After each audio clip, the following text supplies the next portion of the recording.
Kota Makassar atau yang biasa disebut Kota Daeng merupakan kota terbesar di wilayah Indonesia Timur.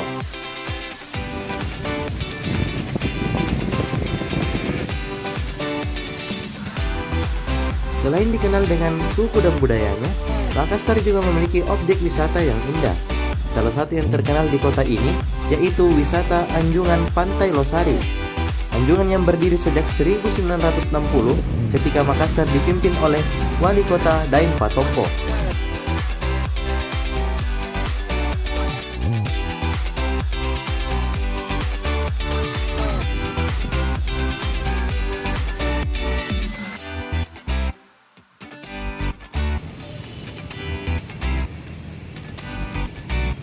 Hingga saat ini, Anjungan Pantai Losari masih ramai dikunjungi wisatawan dari berbagai daerah ketika berada di kota Makassar.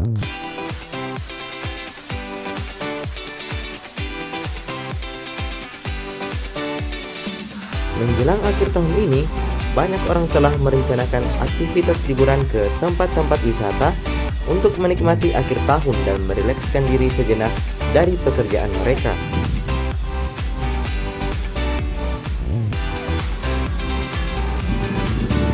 Kali ini saya akan berkunjung pada salah satu pulau kecil berpenghuni yang berada di sebelah barat Provinsi Sulawesi Selatan.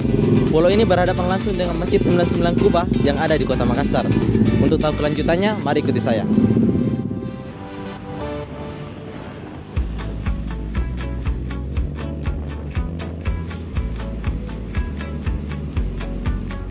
Perjalanan saya ke Dermaga Kayu Bangkoa menghabiskan waktu 4 menit dari Pantai Losari menggunakan sepeda motor.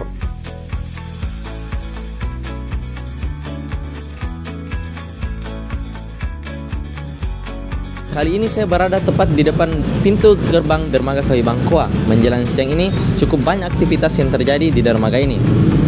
Tanpa lama-lama lagi, ayo kita ke dalam.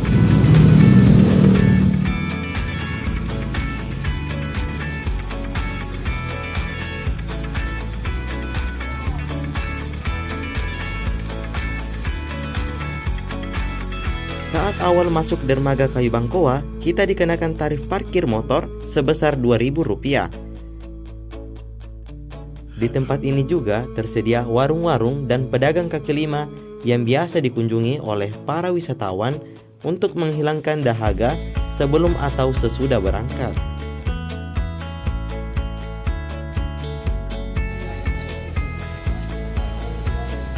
Untuk perjalanan ke Pulau Lai-Lai, kita bisa menggunakan kapal nelayan yang sudah tersedia dan stay di Dermaga Kayu Bangkoa atau menggunakan speedboat di dermaga yang berlokasi di depan benteng Port Rotterdam.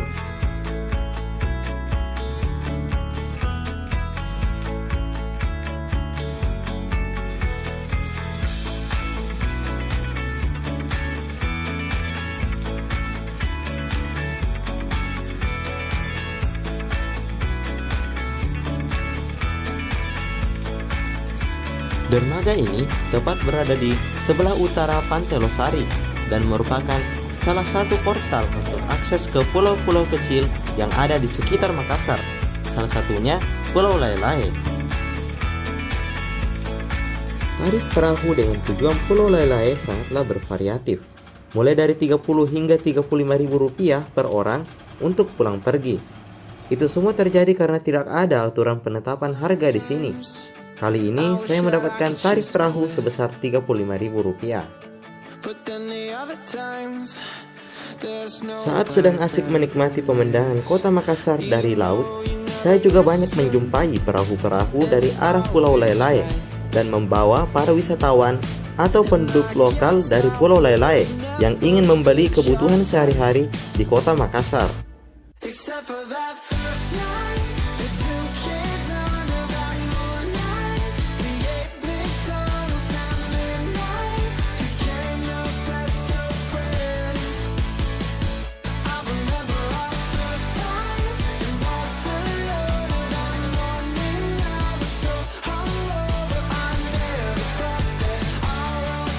Saat hendak sampai di dermaga, saya sudah merasakan keindahan Pulau Lai-Lai. Terlihat banyak perahu yang bersandar dan hamparan pasir putihnya membuat saya semakin bersemangat.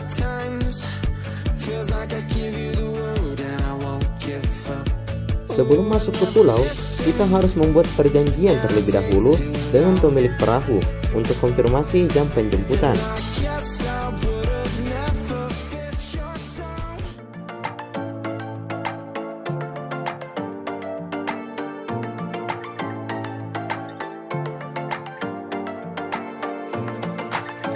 Pulau Lelai merupakan salah satu dari beberapa pulau berpenghuni di sebelah barat kota Makassar yang memiliki pemandangan bahari yang indah dan memanjakan mata.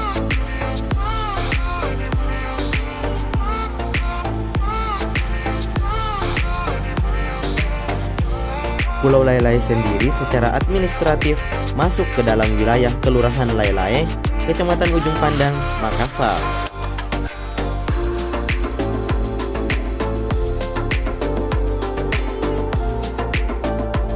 Pulau Lelai merupakan pulau hasil peninggalan dari salah satu negara yang pernah menjajah Indonesia, yaitu Jepang.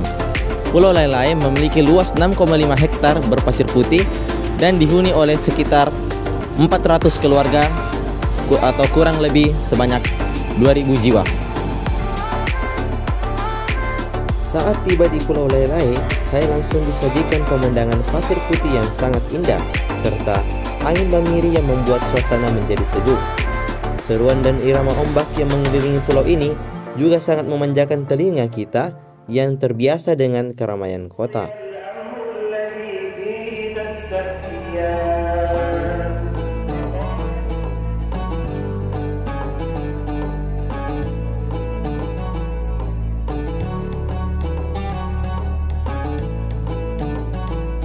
Yang membuat saya kagum terhadap pulau ini yaitu terdapat masjid yang unik dan megah yang berdiri kokoh di tengah pemukiman warga pulau ini. Ya, terdapat masjid sebesar ini di tengah pulau kecil dapat diartikan bahwa mayoritas penduduknya beragama Islam.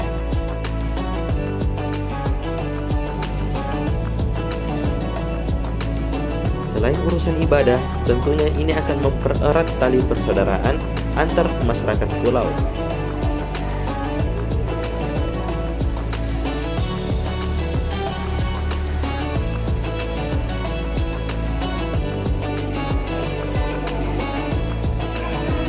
Tak hanya orang dewasa, nampak anak-anak juga antusias untuk belajar membaca Al-Quran bersama imam masjid.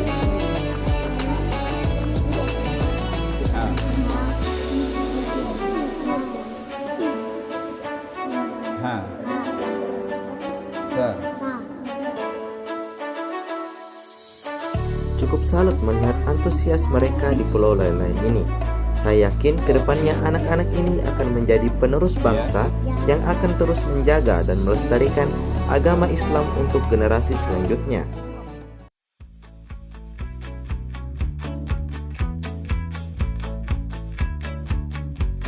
Saat berjalan-jalan di sekitar pulau ini, nampak susunan rumahnya cukup berdempetan. Namun, di sini kalian tidak usah takut tersesat, karena akses jalan yang disediakan juga cukup jelas.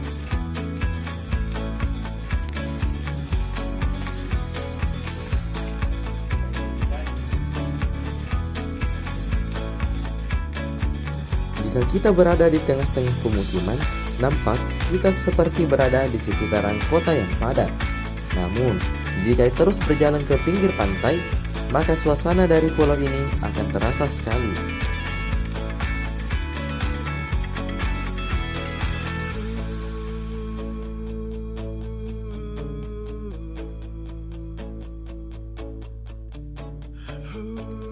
Di pulau ini juga terdapat sekolah yang terletak di tengah-tengah perumahan warga.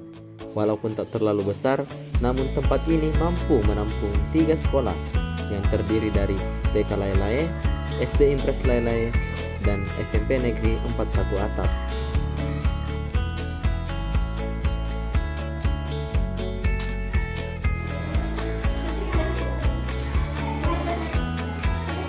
Saat tiba di sekolah ini, saya mendapati siswa SD Impres Lelai yang sedang melakukan aktivitas pembelajaran.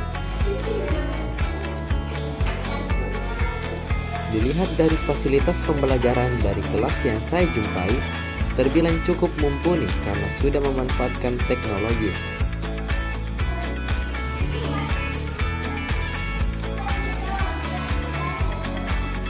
Gedung sekolah juga masih dalam kondisi lumayan bagus, hanya saja terdapat lapisan dinding yang sudah mulai terlepas. Di sekitaran tembok terdapat kata-kata motivasi yang menghiasi lingkungan sekolah.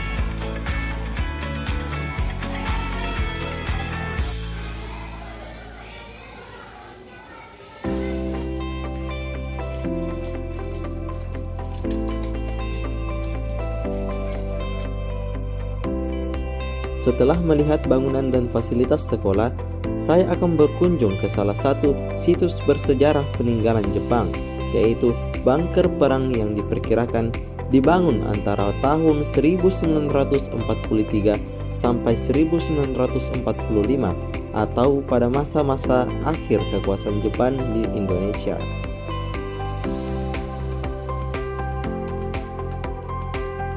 Bunker ini berada di bagian utara dan selatan Pulau Lai-Lai. Saat mencari bunker ini, saya perlu bertanya ke warga sekitar karena tidak ada penanda arah ke bunker.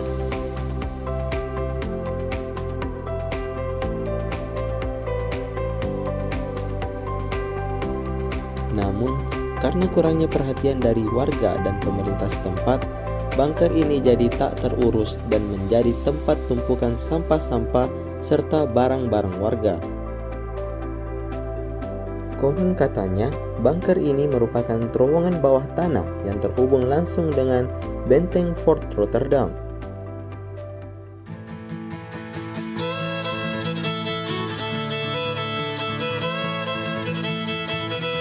Pulau Lai-Lai dikenal dengan pasir putih dan tempat terbaik untuk menikmati sunset.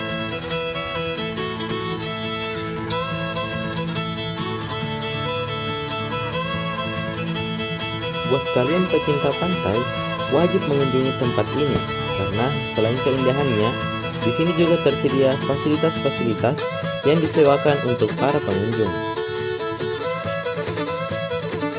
Karena keindahan pasir putihnya, kalian bisa mendirikan tenda-tenda camp dan berkumpul bersama teman atau keluarga.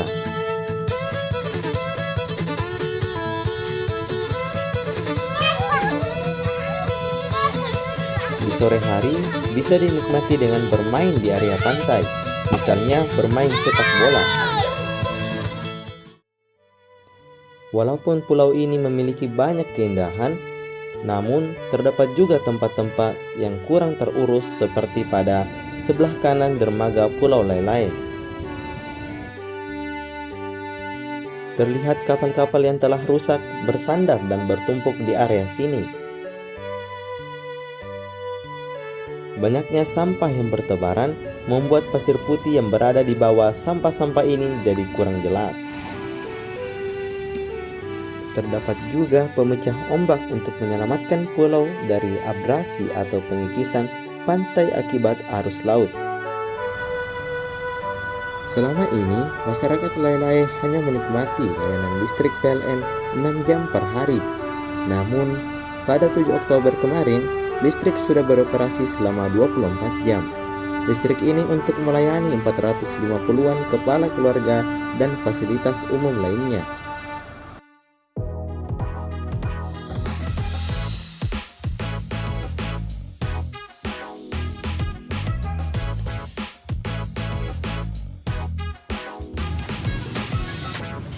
Mungkin itu saja yang bisa saya sampaikan mengenai keindahan di Pulau Lai-Lai. Saya Ramanda Fitra melaporkan dari Pulau Lai-Lai.